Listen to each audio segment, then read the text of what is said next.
boa noite. Boa noite. Boa noite. Hoje, então, nós vamos dar sequência ao LAPEDcast com o nosso segundo encontro. E hoje temos a honra como nossa convidada, a doutora Pamela, que é nefropediatra. Já já ela vai se apresentar com o seu currículo para todos nós. Acho que a Flavinha tem alguma coisa para nos falar, Flavinha? Boa noite, pessoal. Hoje nós, então, damos início ao nosso segundo episódio e nós trazemos uma acadêmica que faz parte da nossa liga, que é a Alicia. Ela faz faculdade comigo de medicina na Unichapecó e nós estamos no 5º período. Boa noite, pessoal. Boa noite. Pamela, então tu quer falar um pouquinho sobre você para nós? Como que é? Bom, então eu me formei em Blumenau, eu sou de Blumenau, né? Me formei na FURB lá, fiz pediatria, na época 2 anos ainda, em Joinville, e optei pela nefrologia pediátrica como subespecialização, então, da pediatria, e fui para São Paulo, na mesma escola da doutora Ana, a Unifesp, uma ótima escola, e aí na hora de voltar para casa, resolvi vir para Chapecó, então, e ser a nefrologista pediátrica aí do Oeste Catarinense. Inclusive, doutora, como foi a sua experiência na residência em Joinville? Eu tenho muita curiosidade, assim, porque me interessa ir para lá. Joinville foi uma surpresa na minha vida, assim, que eu tinha tudo, queria muito ir para Florianópolis na época, no Joana de Guzmão, né? Já estava definido. A meta era... A meta era lá. E assim, né, nunca, eu digo assim, os meus nuncas, todos eles não deu certo, então eu digo que eu não falo mais nunca, que era, eu nunca ia morar em São Paulo, então fui para São Paulo, né, fiquei 2 anos, e eu nunca ia morar em Chapecó, então estou aqui, né, há 8 anos. E Joinville foi uma coisa que não passava pela minha cabeça, foi, na verdade, depois da prova do Joana, uma colega falou assim, viu, tem um hospital lá em Joinville lindo, maravilhoso, pediátrico, que vale a pena tu fazer a prova. Eles vão abrir a prova agora depois da Joana. Tinha iniciado. E aí eles vão abrir a prova, porque ia mudar a jurisdição do São José para o Hospital HJAF. Então eu disse assim, vou fazer a prova, né? E aí quando eu conheci o hospital, eu disse, nossa, era fora, assim, bem fora dos padrões, com cirurgia de cardíaca, as UTIs, e a gente era um grupo de 5 residentes, assim, tinha os 5 residentes anteriores, e nós éramos um grupo de 5 que a gente se deu muito bem. Conseguia pegar tudo, né? Então a gente vivia dentro do hospital, o hospital era nosso, né, enfermaria, UTI, a gente ia e ficava o dia inteiro lá, das 6 da manhã até as 5 da tarde, e aproveitamos muito, assim. E aí lá eu tinha o meu chefe, que era nefrologista pediátrico, e eu já tinha uma adoração por nefrologia, né? E aí só juntou uma coisa na outra e foi para nefrologia pediátrica. E aqui estamos. Pamela, e como é o dia a dia de um nefrologista pediátrico? É bem desafiador, assim, a gente precisa de várias superações. Acho que, em primeiro lugar, é a conscientização da população que existe essa especialidade. Né? A maioria da população não sabe que tem um médico pediátrico especialista em rim de criança.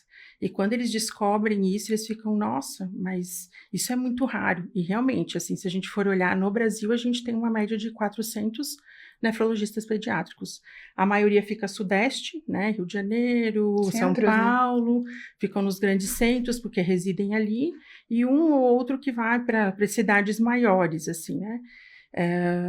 Então, acho que primeiro é isso, a conscientização que tem a especialidade e a conscientização da classe pediátrica, dos pediatras em si, em saber a hora de encaminhar para um nefrologista pediátrico. Então, eu cheguei aqui em Chapecó em 2016 e eu tinha, no mês, 2, 3 pacientes. Né? E aí a coisa foi crescendo, foi tendo conhecimento, os colegas foram aprendendo um pouco mais da nefrologia, né? Que às vezes a gente acaba esquecendo alguns detalhes e tal, e aí foram dando valor a isso, e hoje eu já tenho aí um consultório com, já dá mais que 2 pacientes. Né? E a população em si também, a região, né? Conscientizar os colegas de outras cidades. Então, num raio de 500 quilômetros, eu sou a única nefrologista pediátrica. Então, eu atendo o oeste inteiro. A demanda inteira assim. da região. Então, é bem gratificante. E é bem isso, a questão de superação, porque a nefrologia, as doenças nefrológicas, elas são bem sutis. Elas não vêm assim, a criança, né, uma tosse, pneumologista, um ataque cardíaco, cardiologista, um problema no olho, né? Então, a maioria não sabe nem o que é nefro, né? O que é o nefro, o que é o nefrologista, no que ele cuida, o que ele faz. Então, acho que é um desafio bem grande, que tem melhorado conforme a divulgação. Então, parabéns aí pelo podcast, por me convidarem, por essa oportunidade. E é mais isso, é divulgar o trabalho do nefrologista pediátrico para que a gente consiga alcançar o máximo possível de crianças para tratar aí, prevenir, tratar, né, investigar as doenças renais. E Pamela, a gente te vê atuando tanto em consultório quanto em hospital, em UTI, eu acho que é uma ampla base, né? Isso é uma especialidade que abrange desde urgência e emergência até ambulatorial. Então, para quem pensa em fazer nefrologia, tem que ter esse discernimento. Eu gostava muito da parte hospitalar, né? Tanto que eu era uma papa diálise, eu tinha diálise. Diálise deve ser o diálise em criança, sim. Então, geralmente quando era o meu sobreaviso, aconteciam as diálises, mas eu ficava muito feliz, assim, porque eu aprendia muito com aquilo. Foi uma experiência muito boa em poder ajudar, mas são urgências e emergências. E no consultório, então a gente tem as duas faces, assim, né? Para aquele médico que não quer ficar só no hospital e para aquele médico que não quer ficar só em consultório. Então, eu até cogitei em fazer terapia intensiva, mas o amor pela nefro já existia desde a faculdade, então juntou uma coisa com a outra influência aí. da residência também. Com certeza, um ótimo chefe, então isso é uma influência. Então que ele falou assim, vai e volta para Joinville. Mas eu já tinha tudo esquematizado, que como eu ia para São Paulo, eu ia voltar para Blumenau, porque eu jamais ia morar em Chapecó. E aí, eu que quis vir, né, até o meu marido, ele é daqui, da região de São Carlos, mas eu que optei, então ele nem se acreditava, porque a gente já estava com planos de morar em Blumenau, né, lá tem, que é uma das referências aí do estado de nefrologia pediátrica, para diálise, transplante, né, assim como Florianópolis. Então, eu já ia chegar num centro que tinha tudo pronto. Sim. Né? Sim. E aí, aqui, agora que a gente está começando a ter o espaço dentro da pediatria, com diálises, né? Com a hemodiálise e a diálise peritoneal. Então, são tratamentos que estão ajudando a gente aí a crescer dentro da especialidade.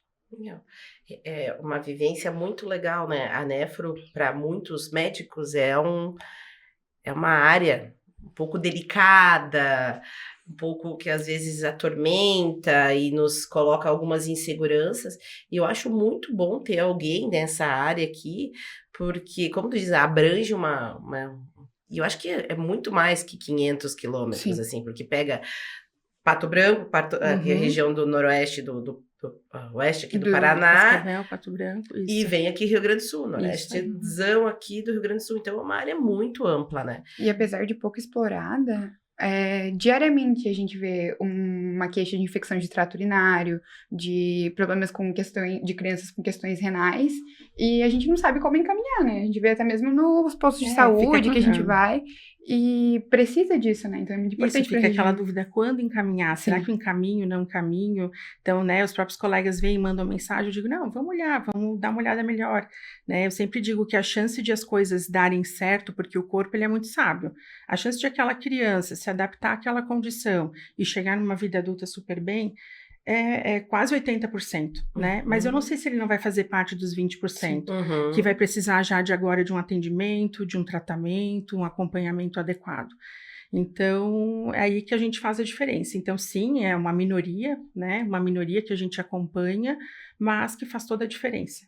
Então, eu sempre brinco no consultório que é para ele chegar até os 300 anos e ter uma saúde renal perfeita, né? Eles ficam me olhando, 300 anos, né?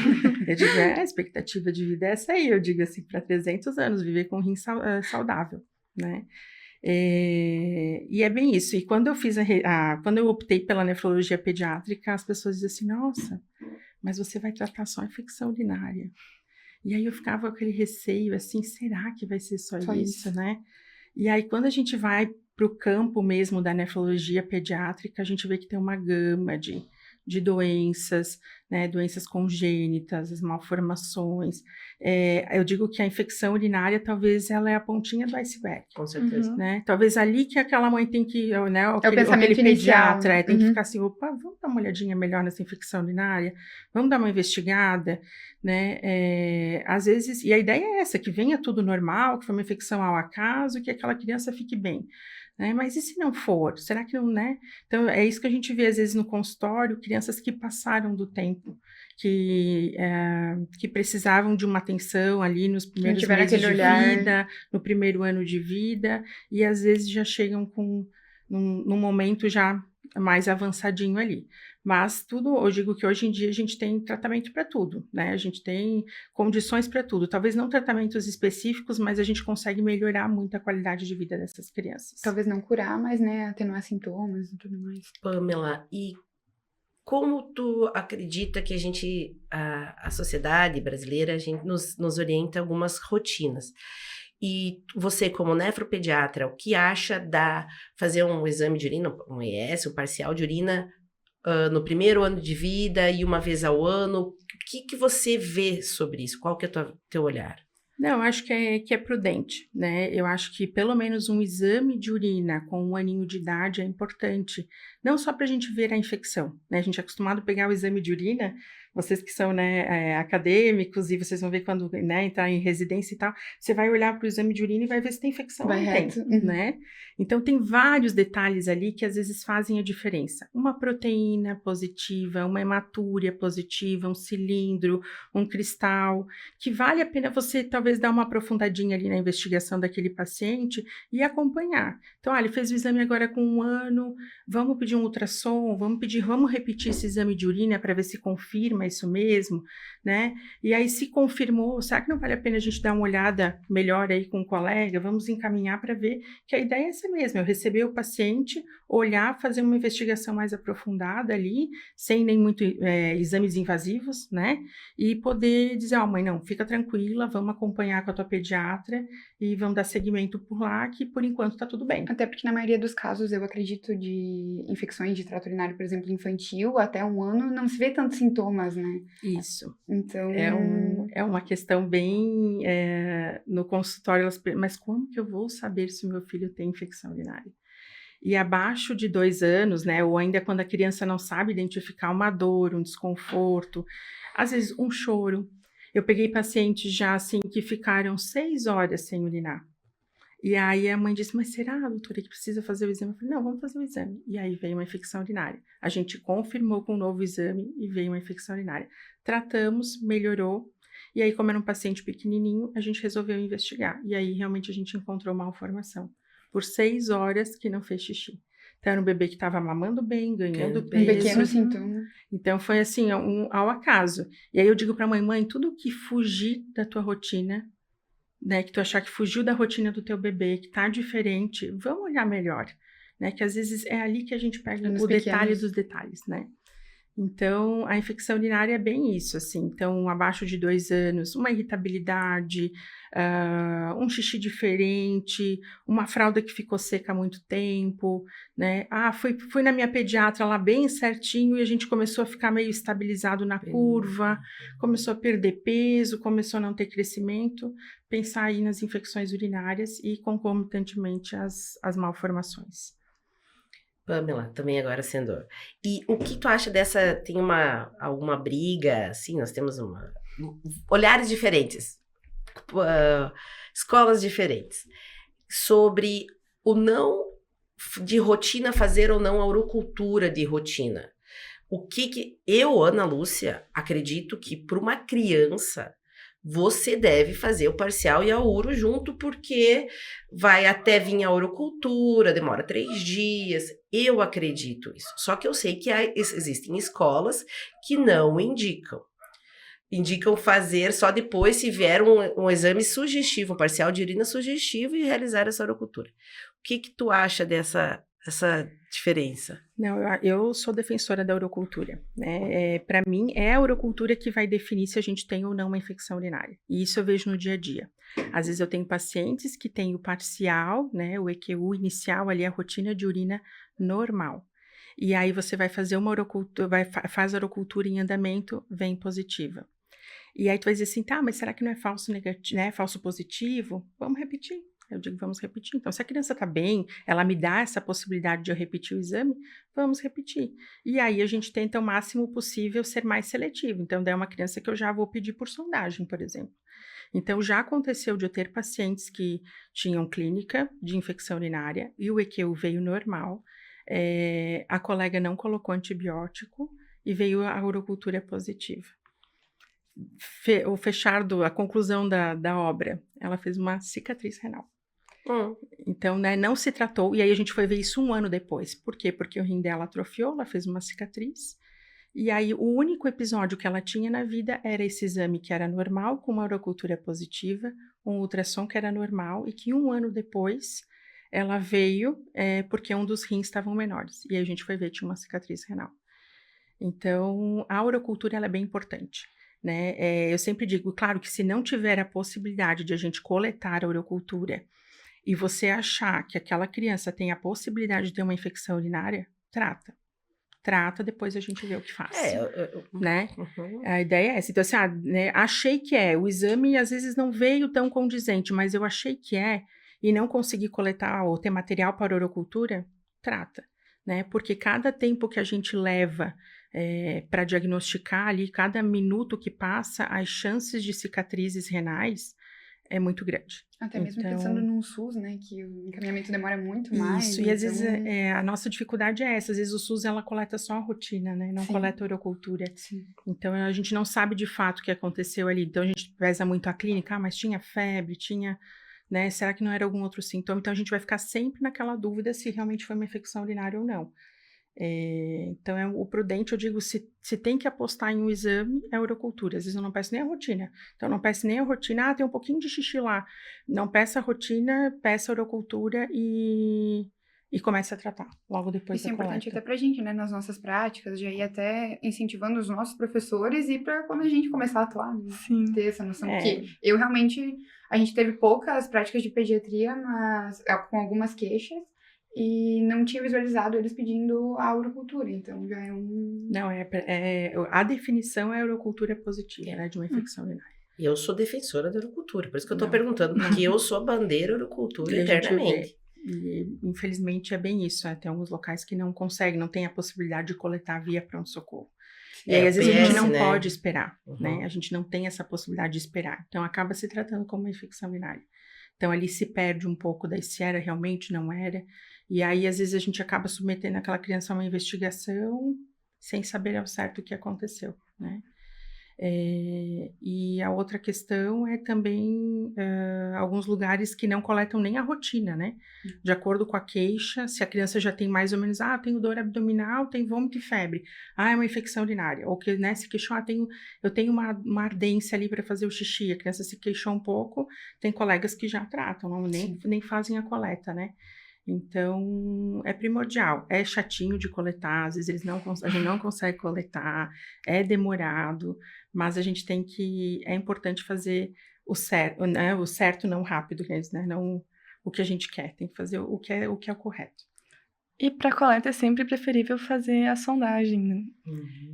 Isso é uma outra, é importante essa questão, porque a ideia é que se o bebê não tem controle de esfíncter, a maioria do pessoal coloca o saquinho coletor. E o saquinho coletor não tem como a gente desprezar o primeiro jato. Então, vai contaminar, vai ser um exame que a chance de vir alterado é muito grande.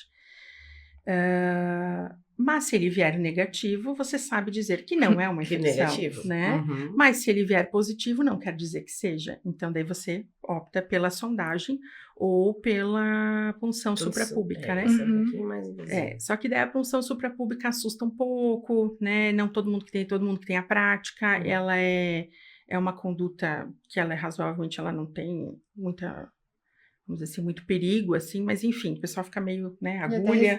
Resistência dos pais. Isso, até você explicar que, né, enfim. Então, às vezes é preferível passar a sondinha. Então, às vezes eu tenho pacientes que são de fora, que coletam lá o exame por saquinho coletor, vem alterado, e eu já sabendo todo o histórico daquele paciente, eu digo, não, vamos coletar por sondagem. E aí, a grande maioria vem o resultado diferente. Então, às vezes, a gente poupa o uso de antibióticos fazendo certo. E, Pamela, uma dúvida também, vamos colocar, né? A gente sempre indica um certo tempo do uso do saco. Ficar quanto tempo, no teu olhar, quanto tempo essa criança pode ficar com o saco coletor? Porque a gente às vezes vê que mães que colocam de noite e retiram de manhã. Então, claro, né? Daí vai vir uma flora, né? Deu tempo de cultivar. Então, o que tu nos recomenda? Olha, o preconizado é 30 minutos, Eu- máximo isso 40 minutos, né? De 30 a 40 minutos e trocar. E isso, às vezes, a gente sabe, e isso é importante perguntar para os pais como que foi feito essa coleta. É uma das perguntas principais, porque até para você considerar, né? Se você vai considerar aquilo ali mesmo como uma infecção urinária ou não.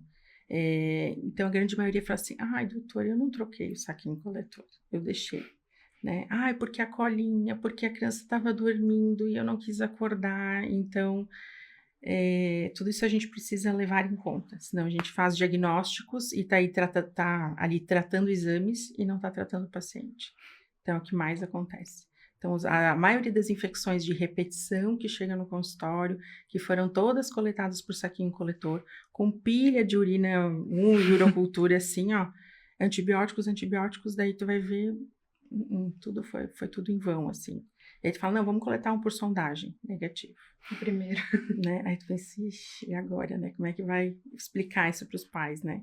Porque é muito mais fácil a gente ir lá passar um antibiótico, vai, tchau, né? E, né, o paciente, pronto. Né? Tu resolveu aquele problema naquele momento, no pronto-socorro, mas às vezes a gente precisa cuidar um pouquinho disso aí também. Orientar os pais, e procurar, às vezes, o próprio pediatra mesmo para poder orientar e dar o segmento bem certinho ali daquele tratamento que você iniciou, que você não vai ver o desfecho, né? Muitas vezes num pronto-socorro, num primeiro momento.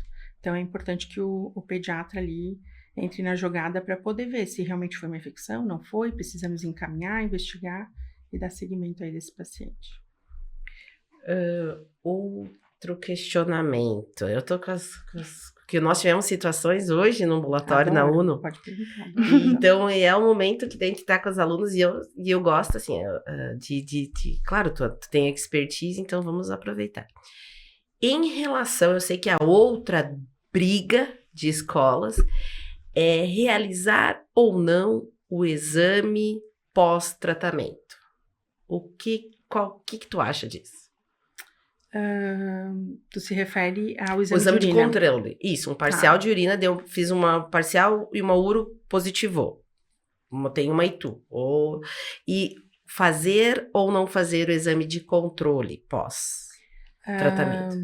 Se é um paciente, eu penso, se é um paciente, é igual na pneumonia, né, em relação ao raio-x. Se você tratou num primeiro momento, aquele paciente não tem nenhum sinal de alarme, né, tu acha que, a princípio é uma infecção ao acaso, né, não está relacionado com uma malformação, eu geralmente acabo não pedindo, né, ainda mais por conta em relação à coleta em si, ainda mais se for para o saquinho coletor, então a gente só coleta se sintomas.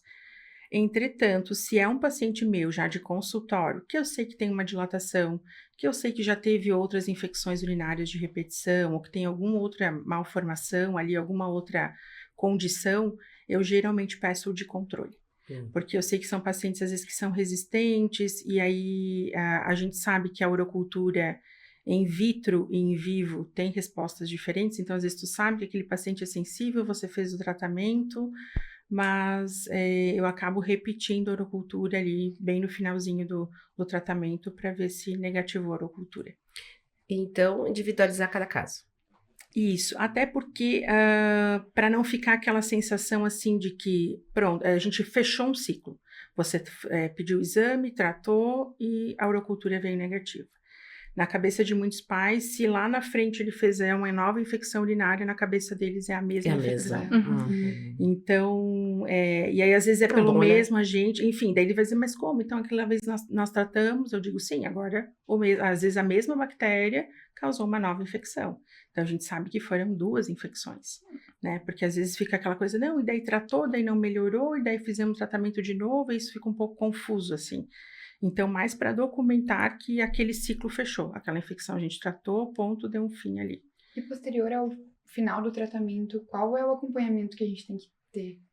O que é preconizado aí pela Academia Brasileira de Pediatria e pela sociedade é que pacientes, até abaixou um pouco agora a idade, antes era a partir de 5 anos, mas pacientes 4 anos de idade que tenham um episódio de infecção urinária precisam passar por investigação. Já. Opa. Não é o que acontece, né? A gente É. sabe que não é o que acontece. Não. Teve uma infecção, ao caso. Então, o que eu coloco por regra para mim, assim, que é uma infecção urinária de repetição. Então, se teve 2 em 6 meses ou 3 infecções em 1 ano, esse paciente é passível de ser investigado, principalmente pensando em malformações, né? E aí a gente parte primeiramente com o ultrassom, né? Esse ultrassom, mesmo vindo normal, a gente precisa dar sequência à investigação, porque o ultrassom, ele não me diz se eu tenho refluxo, Certo. e ele não me diz se eu tenho cicatriz dessa infecção que ficou, né? Então, são 2 momentos ali que a gente precisa fazer depois dessa infecção urinária. Então, além do ultrassom, então a maioria para no ultrassom. Qual que é o próximo passo? Aí faz o ultrassom. O próximo passo é a gente fazer a uretrocistografia, né? Que é um exame contrastado, é invasivo, porque ele precisa de sondagem, mas através desse exame a gente consegue ver principalmente que é uma das principais malformações, que é a do refluxo. E aí em consultório, a gente vê bem isso. Aquele pai fala, mas o ultrassom é normal, e as pessoas são resistentes em fazer o exame. E os pediatras deixam para eu explicar o exame, né? Eles falam, vai na doutora Pamela, e daí eu tenho que explicar o que é a uretrocistografia. Eles ficam me olhando com uma carinha assim de, né, meu Deus, mas vai ter que passar mais. Eu disse, mas você entende que é importante a gente saber? Senão você vai sempre ficar com essa dúvida, se o teu filho tem ou não tem. A partir do momento que você fez a uretrocistografia e viu que não tem lá o refluxo, pronto, acabou, é aquilo ali. Se tem o refluxo, que bom que a gente achou. Que bom que o teu filho fez essa infecção urinária, eu digo que tudo tem um porquê, né? E após a uretrocisto, então o terceiro passo, depois do terceiro, é a cintilografia. Ótimo. A cintilografia, ela vai determinar se aquela infecção ficou alguma cicatriz, ou aquelas infecções, né? Eu espero até um tempinho, porque a cicatriz às vezes demora para aparecer na cintilografia. Então, eu já não peço de cara, eu peço primeiro a uretrocisto, deixo os pais passarem por esse período ali, e aí depois eu venho com a cintilografia, mas é importante. Pamela, eu não vou fazer uretrocistografia. Os pais falam, não vou fazer uretrocistografia. Tudo bem. Então, qual que é a minha conduta? Às vezes a gente faz exame mês a mês para tentar pegar uma infecção urinária, mas a cintilografia eu não abro mão. Então, é um exame que eu faço ali 4 meses após aquele episódio de infecção urinária, é importante. Porque por mais que ele não tenha malformação, vamos dizer que a gente não achou malformação nenhuma, se a criança tiver uma cicatriz, essa cicatriz vai repercutir lá na frente, com uns 30, 40 anos. Aí é aquele adulto que começa a fazer pressão alta, começa a perder proteína, e aí começa a entrar em falência renal, e aí fica assim, mas da onde que veio isso? Né? Da onde que gerou isso? E aí, às vezes, é um detalhe que provavelmente ele já deveria saber na infância, para poder fazer esse acompanhamento, para prevenir essa perda de proteína, essa hipertensão arterial, essa falência renal aí que atinge lá na vida adulta. Importantíssimo, meu Deus. E a questão da profilaxia antibiótica para infecção do trato urinário em criança? Ótima pergunta. Eu digo que na nefrologia, nas infecções urinárias principalmente, eu não tenho uma receita de bolo. Né? A gente vai lá, olha o protocolo, é assim, assim, assim que tem que fazer. Não, cada caso é um caso. Né?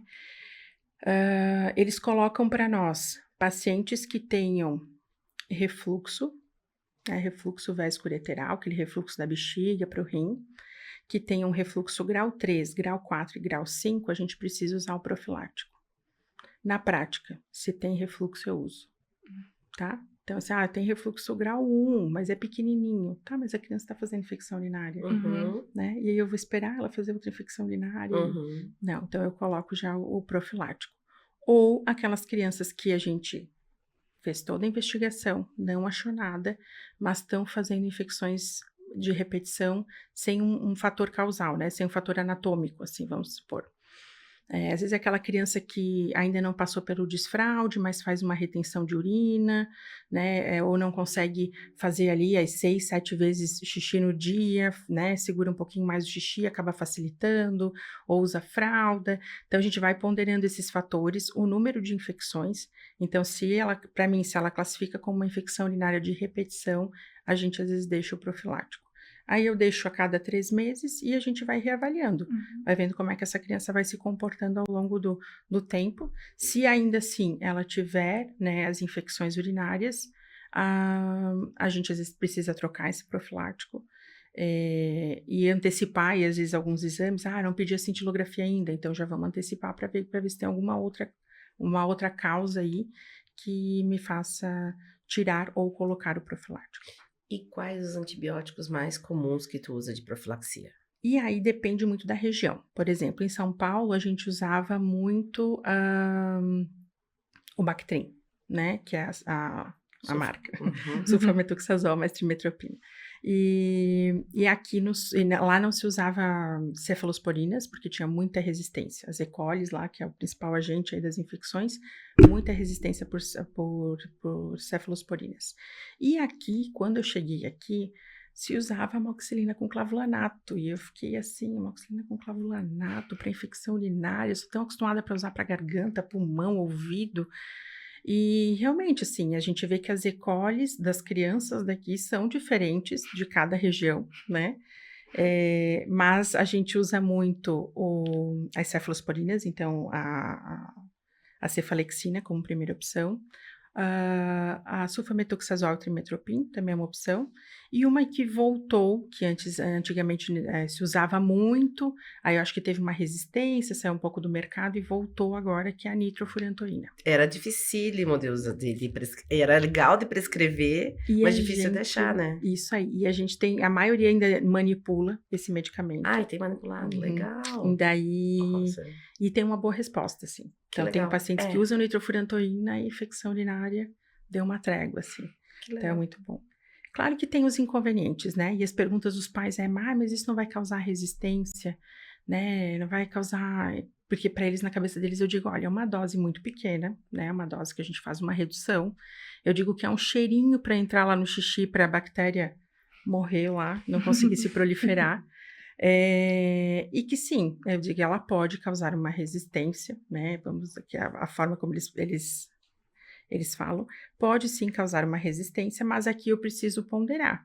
Ou uma cicatriz no rim do teu filho, ou a gente poupar aí até 40% as chances de uma infecção urinária. Daí eles, não, então vamos poupar, então tá bom, então a gente mantém.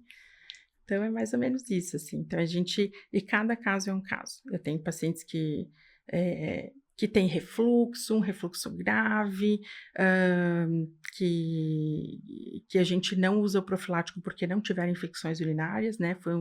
Foi um achado ali na investigação, que já sabia que tinha uma dilatação intraútero e tal, e daí achou-se um refluxo, mas evolui super bem e não tem infecção urinária.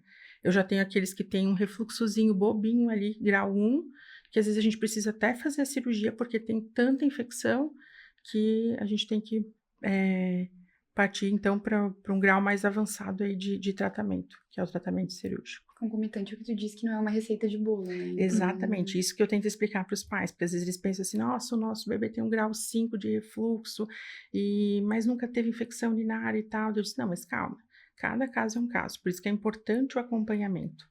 E aí, às vezes, eles pensam assim, até falo para eles assim, eu sei que vocês vão chegar no consultório e vão dizer assim, mas essa médica não tá fazendo nada, ela só vem e me diz, não, tá tudo certo, bota mês que vem. E essa é a ideia, que a gente mantenha tudo certo, né? Eu não quero chegar para vocês, tá piorando, agora nós vamos ter que dar um remédio. Nem tudo é remédio, às vezes é só o acompanhamento mesmo, pra gente, na hora que sentir ali que tem alguma alteração, a gente já conseguir pegar de início já essa malformação, essa intercorrência aí que a criança teve. E pensando nos papais que ouvem o nosso podcast, quais as medidas de prevenção que a doutora mais recomenda, assim, para que não... Água. Água.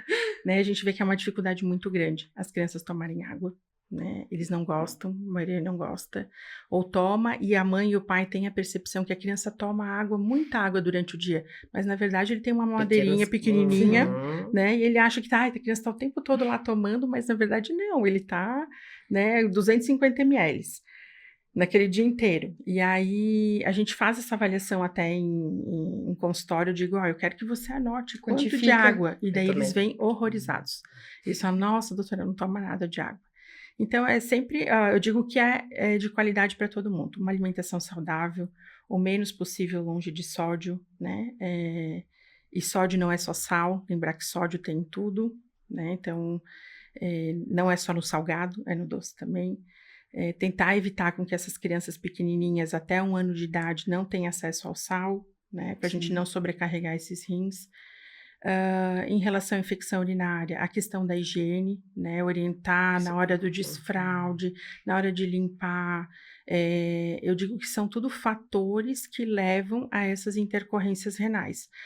Eu tenho crianças que faz todas, né, que fazem, não seguem nada, não tomam água, não faz higiene, não come saudável, mas não apresentam aquela alteração. Então, é o acaso, né? Então, quanto mais a gente prevenir, menores as chances, mas não quer dizer que não aconteça. Então, os pais às vezes vêm frustrados, doutora, mas a gente fez tudo certo, a gente limpou certinho, a gente dá água, alimentação, e aconteceu de ter uma infecção urinária. Eu falei, porque para a gente ter uma infecção urinária eu preciso só de uma bactéria num lugar errado. Todos esses outros fatores externos que vocês tentaram nos ajudam a evitar, mas pode mesmo assim acontecer. Né? Então, acho que o principal, assim, é a higiene, é a troca de fralda. Não pensar no custo daquela fralda, né? Que às vezes fala assim, mas aí vai custar muito caro, porque tem que trocar tantas vezes, toda vez que faz xixi, né? Então a gente tem que pensar o que é o custa caro, é uma cicatriz renal, uma infecção urinária, ou o valor daquela fralda em si. Os lencinhos umedecidos não usar, tá? Para limpar a região de genital. Isso ali eu digo que tira a camadinha de proteção da criança, né? E acho que água, isso aí, higiene. É claro que a gente sabe que hoje em dia tem alguns fatores em relação à parte intestinal. Eu sempre digo que a bexiga que está bem e o intestino que está bem não precisa de terapia de casal, que eles são um casalzinho. Então, se a bexiga tá ok e o intestino está ok, não vai ter conflito entre eles. Agora, se eu tenho o intestino preso, ou concomitantemente a gente vai ter uma retenção de urina, e aí às vezes o problema começa urinário, mas na verdade a causa às vezes sempre foi intestinal. Então isso é importante perguntarem, né? E às vezes a gente foca no xixi e esquece do intestino. Então, lembrar como é que é o intestino do teu bebê, ele faz regularmente, faz todo dia, como é que é o aspecto, né? Vocês costumam limpar, é durinho, né? Então, tudo isso é importante a gente colocar aí na anamnese desse bebê. E já que nós estamos também falando nas dicas, Pamela, então a higienização que tu orienta, qual é? Com algodão, água? Isso, um algodão, aguinha, o próprio sabonete que a criança usa, né? Tentar diluir aquele sabonete, não passar direto o sabonete. Então, pegar água, um pouquinho de sabão, fazer aquela espuminha, pegar uma fraldinha, né? Algo que você depois vai lavar, enfim, que não tenha nenhum conservante, não tenha... eu sempre digo... Isso, de preferência, o menos possível de resíduos aí, para a gente poder não interferir nessa região de proteção, porque ali a gente tem células de defesa, né? Talvez é a minha porta de entrada para evitar que aquela bactéria não entre até a bexiga. Então, ali que... E aí a gente vê que às vezes tem pais que têm mania de limpeza. E eles limpam. A criança até já tá, né? A criança já vai no banheiro, já vai com o negocinho de limpar ali com os lencinhos. E aí eu digo, não, parou. Eu digo, parou aqui. Se for usar, é ali para limpar, né, a parte intestinal, a hora do xixi, sempre, né, de cima para baixo nas meninas. Então, e são detalhes que às vezes a gente tem o conhecimento e a gente acha que para os outros é óbvio. E às vezes o óbvio Precisa não é ser dito. de ser dito. Né? Coisas simples que fazem a diferença. Uhum. Então, e aí tem pacientes, né? Eu tenho às vezes pacientinhos de 4, 5 anos que vão para a escolinha, e aí chega na hora lá de limpar, eles que se limpam sozinhos. E aí eu peço, né? Eu peço no consultório, como é que você limpa? Daí eles pegam o papel assim, fazem Toda assim, amassada. Uma bolinha. joga assim, né? E tem uns que falam, não, eu não limpo. Daí a mãe fala, a calcinha ou a cueca vem molhada, né? Então são coisinhas, detalhes que é Sim. importante. E às vezes é chatinho de fazer eles aprenderem, mas é o correto, é o certo aí para evitar muitas coisas. Uma pequena atitude que pode mudar muita coisa no futuro da Muita criança. coisa. Uhum. E às vezes é a chave, né? Sim. Às vezes tem criança que chega lá, daí ela fala, não, mas na escola eu não limpo. Daí a mãe já me olha assim. Né? Opa. Então, eu digo, basta uma oportunidade, né? A bactéria, ela precisa de uma oportunidade para causar uma infecção urinária ali. Então, é importante sempre pegar ali no pezinho da criança mesmo e exigir que ela faça o correto. Pamela, nós temos sentido alguns movimentos na nossa população, né? Que a gente vê que doenças que nós não estávamos acostumadas aqui e nós estamos tendo algumas apresentações de patologias mais recorrentes por esses movimentos. Isso está acontecendo na nefro também, porque na hemato está tendo muito, na gastro está tendo bastante, e na nefro, tu está sentindo alguma diferença ou não? Na nefrologia, eu acho que o diagnóstico de síndrome nefrótica, né, que é uma coisa que aqui na região, assim, a gente vê que agora o pessoal consegue fazer o diagnóstico, lembrar, né, que tem a síndrome nefrótica, a síndrome nefrítica, que mais? A ISHUS, que é a síndrome hemolítica urêmica. Meu Deus. Tá, então assim, antes a gente tinha demora no diagnóstico. Muita. É aquele quadro que começa com um quadro de diarreia, né? A criança faz uma autodefesa ali, uma plaquetopenia bem severa, e aí fica tratando como uma virose. Ah, é uma virose. E aí coloca um antibiótico, porque o negócio não vai melhorando, e aí a criança faz, concomitante ao quadro, uma insuficiência renal grave. E o melhor tratamento para síndrome hemolítica urêmica é a diálise. Então, aquela criança que a gente já pega nos primeiros dias e faz a diálise, nossa, a resposta é maravilhosa. E já pacientes que demoram para chegar para nós com esse diagnóstico, que a gente às vezes tem que fazer o diagnóstico aqui, que a gente coloca em diálise, mesmo sendo tarde, eles saem do quadro, a gente vê que eles conseguem recuperar, então criança é maravilhoso, porque criança tem uma, né, eu digo, um adulto não aguentam o que eles aguentam, Com certeza. E na síndrome hemolítica a gente vê isso, e a gente tem visto a rapidez com que os colegas da região, os pediatras da região e da cidade têm feito esse diagnóstico muito mais rápido, né, que antes demorava para vir, assim. Então, e é claro, a gente diz que quando tem um caso, aparece um, mais outro. Chama, então, né? marca aquela pessoa. Ela nunca mais vai esquecer o que é uma síndrome hemolítica, o que é uma síndrome nefrótica, uma síndrome nefrítica. O problema é se às vezes cai na mão de um clínico, não que eles não tenham experiências, que eu tenho muitos clínicos que fazem também o diagnóstico, né, mas às vezes não tem aquele olhar sensível pediátrico ali e acaba passando, mãe, é uma virose, e aí vai um dia, vai 2 dias, uma semana, quando vê a criança está na UTI, e aí quando vai ver o diagnóstico, apesar de tarde, apesar de a resposta ser boa, mas o diagnóstico às vezes é muito tarde, então é uma criança que fica lá 1 mês numa UTI, né, a gente teve um pacientinho que demorou no diagnóstico, ele ficou 1 mês fazendo diálise. Eu até achei que ia ser um dos primeiros pacientes nossos aqui da região que ia fazer diálise de crônico, né? Pensei, acho que vamos ter que... Ele é um pacientinho de Princesa, acho que é Princesa. E eu disse, mas respondeu, e hoje está super bem, né? Já passou 1 ano desse quadro, recuperou função, está crescendo, desenvolvendo super bem aí. Então, acho que é mais isso, as síndromes nefróticas, que a gente tem visto bastante, as síndromes hemolíticas urêmicas, e uma que vem muito, que começou a aparecer muito, que é o cálculo renal. Muito, tá? Acho que eu vou dizer assim, numa semana eu devo atender 5 a 6 pacientes com cálculo renal. Está associado às questões alimentares das crianças? Então, nas crianças, a gente tem que pensar num primeiro quadro, a hipercalciúria. Então, o rim, por algum motivo, durante a infância, ele libera muito mais cálcio do que deveria. Então, se é aquela criança que não se hidrata tão bem, aqueles cálciozinhos se juntam e formam os cálculos, né? Então, eu tenho bebês de 4 meses que só mamam no peito. Então, a gente vê que não tem uma condição alimentar, né? É claro que a alimentação ajuda muito aqui, mas é um fator ali que, às vezes, Não é até a puberdade, ele vai perder aquele cálcio. E aí, às vezes, a gente tem alguns tratamentos específicos.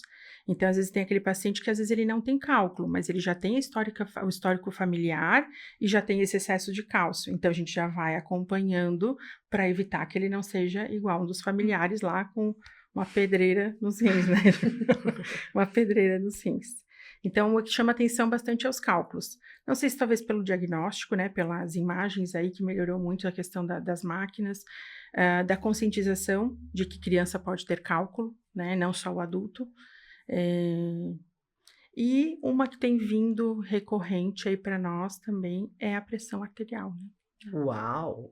Esse é importantíssimo. A pressão arterial na criança, quem cuida da pressão arterial, quem acompanha é o nefrologista.